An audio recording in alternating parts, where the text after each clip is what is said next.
বিদ্যাপতি প্রথম কবি, যিনি প্রথম হচ্ছেন রাধা কৃষ্ণের পদাবলীকে বিষয় বা পর্যায় অনুসারে বিন্যস্ত করে পদ রচনায় ব্রতী হলেন।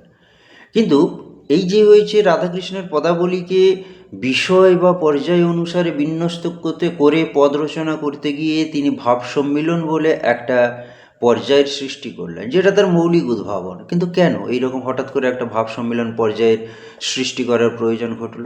আসলে যদি রাধাকৃষ্ণের কাহিনীর দিকে তাকাই আমরা, সেখানে দেখতে পাবো কৃষ্ণ যখন হয়েছে মথুরায় চলে গেছেন আর ফিরে কোনোদিন বৃন্দাবনে ফিরে আসেননি।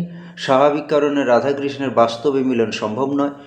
অন্যদিকে ভারতীয় অলঙ্কার শাস্ত্রের নির্দেশ অনুসারে যে কোনো কাব্য আমাদের দুঃখ বা বিরহের অনন্ত যন্ত্রণা দিয়ে শেষ হওয়া কাম্য নয়। এই জন্য বিদ্যাপতি এই বিতর্কগুলো এড়ানোর জন্য সহজ সমাধান হিসেবে ভাব সম্মিলন বলে একটা পর্যায়ের সৃষ্টি করেছিলেন, যেখানে অতীতের যে দুঃখবহ আনন্দঘন মুহূর্তগুলোকে দিয়ে আবার মিলনের বাসর সজ্জা রচনা করেছিলেন।